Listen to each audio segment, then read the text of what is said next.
Salam sejahtera, anda sedang menonton Awani Global bersama saya, Naila Huda. Dan minggu ini berlangsungnya Sidang Kemuncak ASEAN ke-43 di Jakarta, Indonesia yang menyaksikan pelbagai isu, pelbagai idea dibincangkan oleh negara-negara anggota ASEAN. Dan ini ketika beberapa pihak juga mempertikaikan, mempersoalkan tentang relevan dan kemampuan ASEAN berdepan dengan pelbagai isu dan dilema ketika ini. Antaranya termasuk konflik di Myanmar dan juga hubungan kedudukannya bersama dengan kuasa-kuasa besar dunia.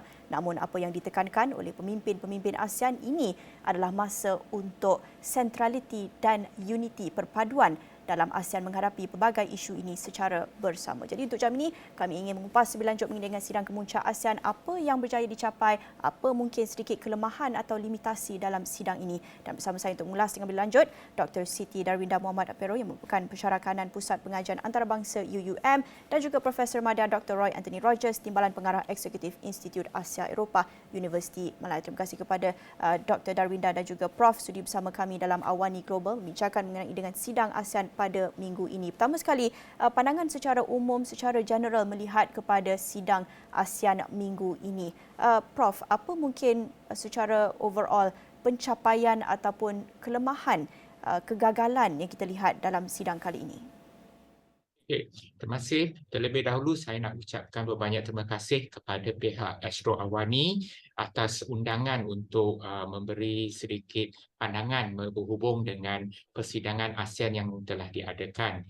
Ya, pada pandangan saya dalam mana-mana persidangan pasti ada kejayaan atau pencapaian dan pada masa yang sama ada juga limitasi. Mungkin saya tak guna istilah kegagalan tapi ada limitasi. Antara pencapaian dalam persidangan ASEAN yang telah diadakan ini adalah antaranya seperti dia berjaya telah membawa para pemimpin daripada negara-negara Asia Tenggara, anggota ASEAN itu sendiri dan juga pemimpin daripada kuasa-kuasa besar ataupun rakan dialog dalam ASEAN seperti China, Amerika Syarikat, Rusia, India, Jepun, Korea Selatan dan tidak lupa juga persidangan ini agak bersejarah kerana menyaksikan penyertaan anggota yang ke-11 dalam ASEAN iaitu Timor Leste. So itu boleh dikatakan antara pencapaian. Dan selain daripada itu ada banyak lagi pencapaian yang kadang-kadang kita tidak memberi perhatian yang sepenuhnya atau yang sewajarnya. Antaranya seperti pencapaian dari segi yang telah membincangkan isu perubahan iklim, kerjasama dalam pertanian, isu dialog hak asasi manusia, sustainable dan juga isu mengenai penjagaan kanak-kanak, pendidikan. Ini antara deklarasi-deklarasi yang telah pun dibuat ketika persidangan ASEAN yang telah diadakan. Namun begitu, dia ada limitasi dan malangnya kebanyakan masa limitasi ini telah mengambil lebih banyak pandangan ataupun mendapat lebih banyak perhatian. Antara limitasi sudah pasti isu berhubung dengan Myanmar. Sejauh mana ASEAN mampu menghadapi isu dalam Myanmar dan juga limitasi berhubung dengan tuntutan bertindih di Laut Cina Selatan yang telah bagi saya macam telah overshadow pencapaian yang telah pun diadakan semasa persidangan ASEAN. Dr. Darwinda pula bagaimana melihat pada Sidang Kemuncak ASEAN? Ada pencapaian, ada mungkin sedikit limitasi juga? Terima kasih Naila. Saya pun ingin mengucapkan terima kasih kepada Astro Awani kerana menjemput saya untuk memberi dan berkongsi sedikit pandangan berkenaan ASEAN Summit kali ini yang dihostkan oleh Indonesia. Sebenarnya bila Indonesia menjadi host kepada ASEAN Summit, expectation is very high because in terms of leadership dalam regional organisation, kita menggambarkan Indonesia ada capacity untuk menghasilkan satu output yang efektif atau output yang baik dalam summit ni, dalam pembuat keputusan summit ni. So saya rasa apa yang kita perlu highlightkan, saya bersetuju dengan Profesor Madya Roy Anthony Rogers bahawa banyak limitasi yang dihasilkan daripada persidangan ini telah mengaburi perbincangan kepada apa yang telah dihasilkan. Berkenaan krisis isu Myanmar, sebenarnya kita harus acknowledge Indonesia punya achievement di mana terdapat 110 penglibatan dalam bentuk pertemuan secara peribadi, pertemuan maya dan panggilan telefon dengan pelbagai pihak dalam usaha untuk memastikan Pelan Damai Bersama Myanmar terlaksana. Itu antara pencapaian yang telah dicapai. Berkenaan dengan South China Sea issue, for example, kan Indonesia telah berjaya membuat pembacaan kedua Code of Conduct yang memfokuskan kepada perbincangan untuk penambahbaikan Code of Conduct yang telah ditandatangani oleh 10 negara ASEAN. The first reading telah dilaksanakan pada 2019 dan pada tahun ini Indonesia telah berjaya membawa usul ini untuk dibacakan semula bagi penambahbaikan macam mana kita menjadikan Declaration Code of Conduct ini menjadi satu mekanisme yang lebih efektif. Kemudian ada beberapa area di mana Indonesia telah berusaha untuk meningkatkan lagi signifikan atau relevan ASEAN di peringkat global dan rantau ini, iaitu Indonesia menekankan usaha ke arah meningkatkan keupayaan institutionalism melalui ASEAN Secretariat dan juga pengenalan ASEAN Troika. Contohnya, idea pengenalan ASEAN Troika. Bagaimanapun, bila saya cek pagi tadi di final statement of chairman statement persidangan kali ini, perkataan ASEAN Troika tidak keluar pun dalam final statement tu. Itu adalah sedikit limitasi dan kejayaan yang saya boleh ulas, Naila.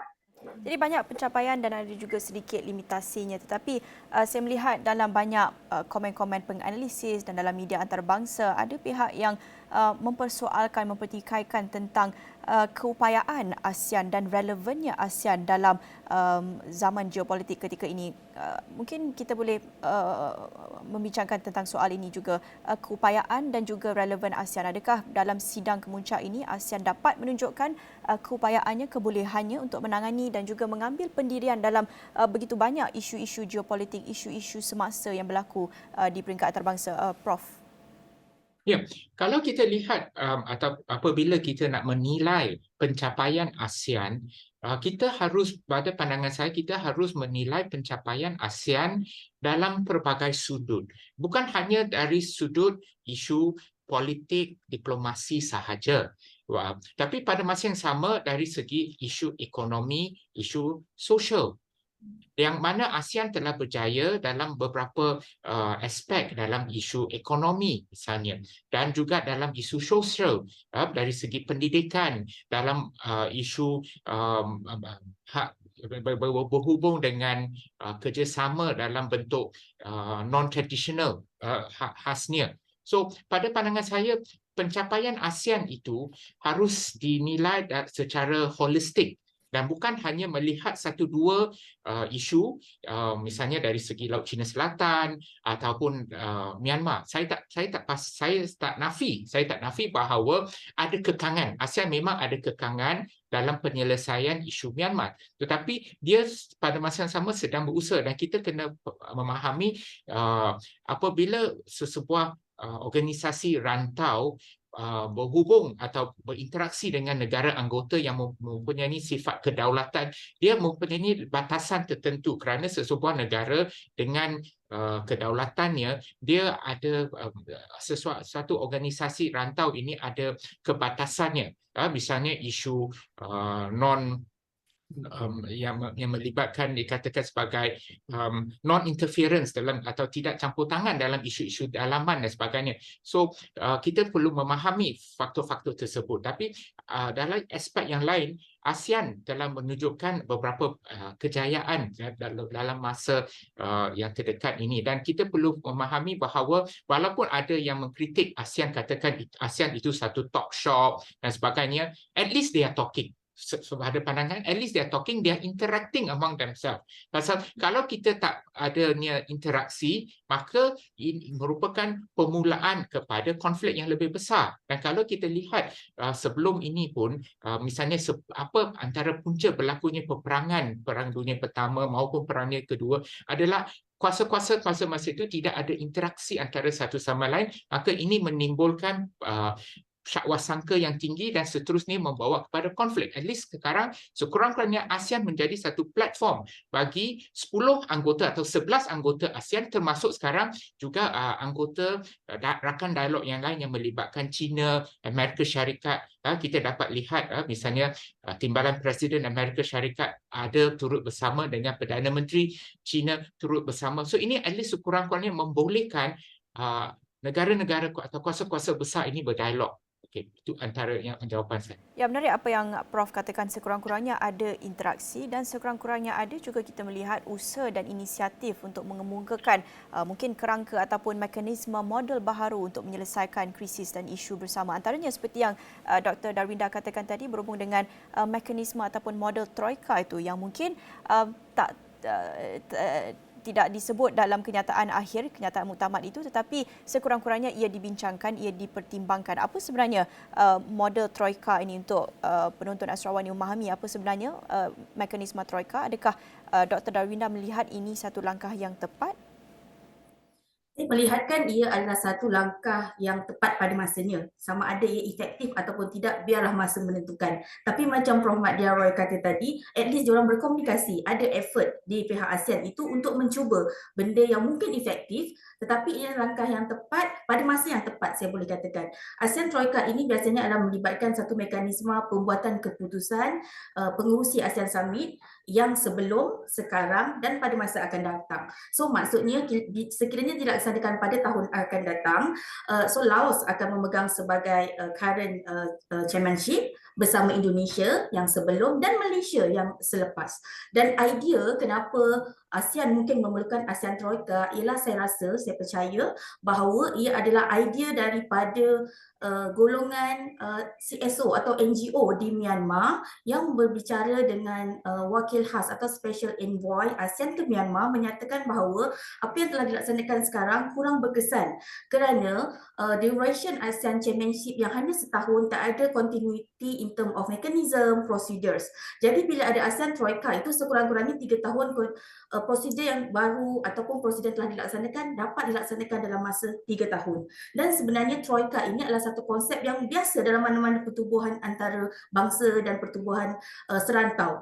Jadi saya rasa kalau kita tengok dalam akan datang dalam menguruskan isu Myanmar contohnya, sekiranya contohnya next year Laos menjadi chairmanship kepada ASEAN Summit, sebelum itu ialah Indonesia yang memang proaktif menguruskan, cuba untuk masuk campur dan menangani isu di Myanmar, kemudian Malaysia.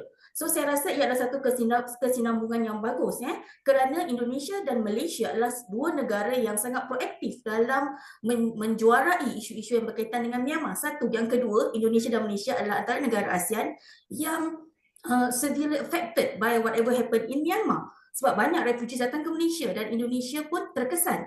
Dan Malaysia dan Indonesia ialah kalau kita boleh katakan majority Muslim country. Jadi saya rasa approach mereka itu tidak akan banyak berbeza kerana kita boleh katakan Indonesia dan Malaysia ialah like-minded countries yang sedang cuba untuk menguruskan isu yang sama. Itu saya katakan ialah satu mekanisme yang tepat pada masanya. Sama ada ia efektif atau tidak adalah biarlah masa yang menentukan. Itu daripada saya ialah. Kita nak melihat lebih mendalam mengenai dengan krisis dan konflik di Myanmar ini. Kalau kita lihat apa yang dibincangkan sebentar tadi, sekurang-kurangnya ada interaksi, sekurang-kurangnya ada carangan, ada inisiatif untuk mewujudkan model kerangka baharu untuk menyelesaikan isu dan krisis, tetapi tentunya ada pihak yang akan menyatakan masih tidak memadai, masih tidak mencukupi usaha itu untuk menangani isu yang berlaku di Myanmar sudah beberapa tahun. Bagaimana Prof melihat usaha untuk menangani isu di Myanmar ini? Ada sebarang pencapaian ataupun masih ada lagi limitasi yang besar? Ya, sememangnya kalau boleh saya katakan bahawa Myanmar merupakan kalau tidak keterlaluan untuk mengatakan bahawa Myanmar merupakan duri dalam daging. Isu Myanmar merupakan duri dalam daging dalam ASEAN. Yang mana ASEAN menghadapi kekangan dalam penyelesaian kepada Myanmar. Sudah pasti ada beberapa cadangan yang boleh yang mungkin boleh ditorokai. Misalnya ada yang mencadangkan misalnya kaedah-kaedah yang lebih drastik yang mana memberi satu tempoh masa kepada kepada Myanmar untuk melakukan pembaruan dan menghentikan keganasan yang berlaku di situ yang melibatkan Tatmadaw, pasukan tentera di Myanmar, dan bagi satu tempoh masa, dan jika dia gagal untuk berbuat demikian ataupun gagal untuk memenuhi 5 poin konsensus tersebut, maka mungkin keahlian Myanmar akan digantung. So ini merupakan beberapa cadangan yang bersifat drastik yang tetapi persoalan yang timbul sejauh mana ASEAN mendapat satu sepakat dalam antara negara anggota untuk tindakan yang diambil terhadap Myanmar. Kerana kita dapat saksikan seperti mana Dr. Darwinda tadi ada sebut, negara seperti Malaysia dan Indonesia memang bergiat aktif dalam usaha membantu dalam isu Myanmar ataupun memperjuangkan isu tentang Myanmar, dan juga merupakan antara negara Islam yang memang perhati bukan hanya semenjak adanya rampasan kuasa tentera, tapi sebelum itu pun berhubung dengan isu penduduk Rohingya. Tetapi kita perhatikan juga ada sebilangan negara-negara anggota ASEAN yang tidak begitu gemar mahukan tindakan yang lebih tegas terhadap Myanmar. Misalnya negara mungkin Kampuchea, dan negara mungkin jiran Myanmar itu sendiri, negara Thailand. So ASEAN didapati tidak bersatu padu dalam apakah usaha yang harus diambil oleh Myanmar. Dan ASEAN, dalam kerangka ASEAN itu sendiri, dia mesti berdasarkan konsensus dan bukannya berdasarkan kepada majoriti. So kalau satu negara tidak bersetuju, maka usul itu tidak akan diterima. So itu menjadi satu pergolakan sendiri dalam dalam ASEAN. So maka pada pandangan saya, apa yang lebih penting adalah ASEAN mesti bersatu padu, dan masalah di Myanmar memberi satu gambaran tentang kedudukan ASEAN dari segi perpaduan negara-negara ASEAN dalam menyelesaikan isu Myanmar. So itu Dr. Darwinda melihat bagaimana? Kita lihat on one hand negara-negara ASEAN ini menyeru supaya mereka bersatu padu, tetapi jelas kita dapat lihat ada perpecahan sedikit, tidak bersatu padu apabila kita bercakap tentang soal Myanmar. Ya, saya rasa kita tak bersatu padu seperti yang Dr. Roy Anthony tadi mention.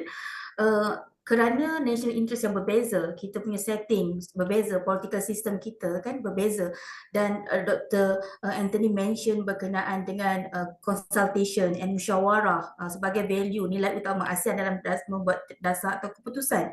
Dan kita harus ingat juga ada non-interference principle, yang sebenarnya non-interference principle atau dasar tidak masuk campur tangan ini, tidak campur tangan dalam sebuah negara ini, sebenarnya sangat berkesan semasa awal-awal penubuhan ASEAN bagi membenarkan setiap negara mencapai visi dan misi politik ekonomi setiap negara kan. Tetapi pada masa yang sekarang kita perlu melihat atau mencari satu mekanisme atau visi dalam pembuatan keputusan dalam ASEAN supaya lebih fleksibel, supaya non-interference principle walaupun ada dan masih dinyatakan dalam ASEAN Charter dan sebagainya, tetapi ada sedikit flexibility seperti yang telah dicadangkan oleh kita punya Perdana Menteri Datuk Seri Anwar Ibrahim, bahawa perlu ada sedikit flexibility kerana ini adalah merupakan satu cabaran dalam ASEAN dalam membuat keputusan bukan sahaja di Myanmar tetapi di South China Sea issues misalnya. Jadi ia sangat memberi cabaran kepada ASEAN dan membuat dasar, dan perpecahan ini menyebabkan ASEAN dilihat sebagai kurang relevan, padahal dalam sudut ekonomi seperti yang Prof. Madia Roy tadi mention, daripada sudut sosial ASEAN sangat keterhadapan sebenarnya sehingga digelarkan sebagai the second successful regional organisation in the world selepas EU. Jadi kita harus hargai sumbangan ASEAN dalam bidang ini. Itu saya punya komen, Nela. Ya, selain daripada isu Myanmar tentunya yang juga menjadi tumpuan seperti yang doktor katakan, memandangkan peranan ataupun kedudukan ASEAN yang keterhadapan dalam ekonomi dunia, tentunya ASEAN juga sekarang ini berada dalam kedudukan yang bukan saja baik dari sudut ekonomi tetapi juga agak mencabar, ada dilemanya apabila kita melihatnya dalam konteks persaingan dunia, tentunya apabila melibatkan kuasa-kuasa besar dunia, Amerika Syarikat, China, India sebagainya, kita melihat yang juga hadir dalam sidang kemuncak ASEAN pada minggu ini. Ini juga menimbulkan pelbagai persoalan mengenai dengan kedudukan dan pendirian ASEAN apabila menghadapi dengan begitu banyak isu-isu geopolitik semasa persaingan global itu tentunya yang paling besar antara Amerika Syarikat dan China. Bagaimana untuk kita melihat kedudukan ataupun sidang ASEAN ini dalam konteks hubungannya dengan China yang kita juga tahu baru-baru ini ada sedikit kekecohan, ada juga sedikit masalah apabila kita melihat peta standard China yang dikeluarkan baru-baru ini dengan garisan 10 simpang itu yang jelas memasuki beberapa kawasan negara di Asia Tenggara, antaranya termasuk Malaysia juga. Pandangan Profesor Madya bagaimana? Ya, saya pada pandangan saya peta China yang baru dikeluarkan itu bukanlah sesuatu yang baru kerana China sebelum ini pun sudah pun mempunyai tuntutan yang agak luas, apa yang dipanggil sebagai 9 dash line. Hari ini cuma perbezaan mungkin dia ada 10 dash line daripada 9 dash line, tapi bukanlah sesuatu yang dikatakan baru. Ini memang China sudah pun membuat tuntutan sedemikian. Bagaimanapun, sekali lagi saya nak tegaskan kepentingan ASEAN untuk bersatu padu dalam isu Laut Cina Selatan. Tapi malangnya, seperti mana Dr. Darwinda kata, setiap negara ada kepentingan nasional masing-masing. Bagi negara seperti Kampuchea, mereka ada kepentingan mereka tersendiri. Begitu juga misalnya katakan negara Filipina, Malaysia yang merupakan antara negara dalam tuntutan Laut Cina Selatan. Dan dari segi sejarah dalam ASEAN itu sendiri, malangnya satu ketika dahulu negara-negara ASEAN atau ASEAN sendiri tidak boleh mengeluarkan satu komunike berhubung dengan Laut Cina Selatan. Ini jelas menunjukkan bahawa dalam isu seperti Laut Cina Selatan tidak ada satu kata sepakat di antara negara-negara. Tapi kalau saya percaya kalau negara-negara dalam Asia Tenggara dapat ada satu kata sepakat secara dengan tegas mengatakan pendirian mereka, sudah pasti China akan lebih berhati-hati dalam isu seperti Laut Cina Selatan. Dan pada masa yang sama saya ingin nak sentuh sedikit tentang Code of Conduct. Okey, conduct yang merupakan sebahagian daripada usaha untuk mencari penyelesaian di Laut Cina Selatan. Dan saya harap Code of Conduct ini dapat disegerakan. Dan pada pandangan saya, untuk China juga, dia akan membawa lebih manfaat kepada China sekiranya Code of Conduct ini dapat dilaksanakan, kerana selagi isu ini tidak diselesaikan, dia akan memberi ruang kepada kuasa luar, misalnya Amerika Syarikat maupun Australia, untuk menjadi sebagai kuasa pengimbang dalam konflik ini. Dan mahukah China melihat dengan penyertaan lebih banyak Amerika Syarikat maupun Australia? So, lebih baik isu ini diselesaikan secara macam katakan secara dalam kekeluargaan, melibatkan negara-negara dalam tuntutan bersama China daripada melibatkan kuasa dari luar seperti Amerika Syarikat dan Australia. So, lebih baik diselesaikan melalui Code of Conduct. So, itu pada pandangan saya. Ya, di sini suka untuk saya petik apa yang dikatakan oleh Presiden Jokowi. Indonesia memberi amaran kepada ASEAN supaya tidak terheret dalam persaingan antara kuasa besar dunia. Dr. Darwinda, bagaimana melihat pandangan kedudukan ASEAN bukan saja dalam isu Laut Cina Selatan tetapi secara umumnya melihat kepada keadaan geopolitik dan juga persaingan dunia sekarang ini? Ya, Naila, itu seharusnya dilaksanakan oleh ASEAN. Kita seharusnya maintain our ASEAN centrality dan tidak memihak kepada mana-mana belah pihak. Tapi sebenarnya ia bukan suatu mudah yang dilaksanakan sekarang. Lebih-lebih lagi pada masa sekarang data rasmi menunjukkan perdagangan China dengan ASEAN telah melonjak semenjak 30 tahun yang lalu sebanyak 85 kali ganda. Okey, dan China merupakan rakan dagangan utama ASEAN sejak 12 tahun yang lalu, dan sejak awal 2020 ASEAN telah bangkit untuk mengatasi EU sebagai rakan dagangan utama China. Manakala US sekarang ni rakan perdagangan kedua ASEAN selepas China, dan ASEAN merupakan rakan dagangan keempat China. Jadi kat situ kita dah nampak sedikit imbalance ya di situ. Dan sempena Indonesia ASEAN Chairmanship ni, sebenarnya saya pun a bit dubious kenapa dash 10 dash line itu dikeluarkan seminggu sebelum ASEAN Summit kan. Tetapi kita tengok sebenarnya China sebenarnya melalui Duta Besar China ke ASEAN telah menyatakan dan sangat mengalu-alukan kerjasama yang lebih erat dengan ASEAN, kerana dia menampak China menampak potensi ASEAN yang sangat besar sebagai rakan dagangan partner. Tetapi ini menimbulkan dilema kepada ASEAN dan kepada Indonesia sendiri sebagai chairman of the ASEAN Summit untuk find the balance. Dan persepsi bahawa buat masa ini ada sedikit persepsi lah bila kita baca laporan-laporan terkini bahawa Indonesia lebih cenderung kepada China, melihatkan kepada betapa rapatnya Indonesia dan juga China bersama negara-negara ASEAN, sampaikan di mana banyak ekonomi negara-negara ASEAN adalah sekarang di bawah kuasa China. Dan ini sangat memberi kesan kepada ASEAN dan negara-negara ASEAN sebenarnya, di mana kita harus find the balance dengan US, dan kebergantungan kepada China daripada sudut ekonomi sebenarnya menyebabkan banyak negara-negara ASEAN, bukanlah majoriti, terutamanya negara-negara yang memang allies kepada US seperti Filipina sebagai Singapura, sangat mengalu-alukan campur tangan US dalam menjamin keselamatan rantau ini. Dan geostrategi ini sebenarnya mereka merasakan bahawa ada pentingnya keberadaan US dan sekutunya misalnya. Itu secara dasarnya kita harus menjadi satu entiti yang tidak condong ke mana-mana, kita berkecuali, tapi dalam realiti sangat mencabar untuk melaksanakannya, Naila. Ya, tentunya bukan mudah untuk ASEAN mengekalkan prinsip centrality dan juga untuk mengekalkan relevannya dalam menghadapi begitu banyak isu geopolitik semasa dan juga pelbagai krisis, pelbagai konflik, dan juga untuk mengekalkan signifikannya, relevannya pada masa ini. Dan tentunya kami akan terus perhatikan, kami akan terus membincangkan, kupaskan mengenai dengan isu ini dalam Awani Global. Itu saja untuk jam ini. Terima kasih kepada Dr. Darwinda dan juga Profesor Madya Dr. Roy Anthony Rogers sudi bersama kami untuk kupaskan mengenai dengan sidang kemuncak ASEAN yang berlangsung pada minggu ini. Itu saja jam ini dalam Awani Global bersama saya, Nana Huda. Selamat.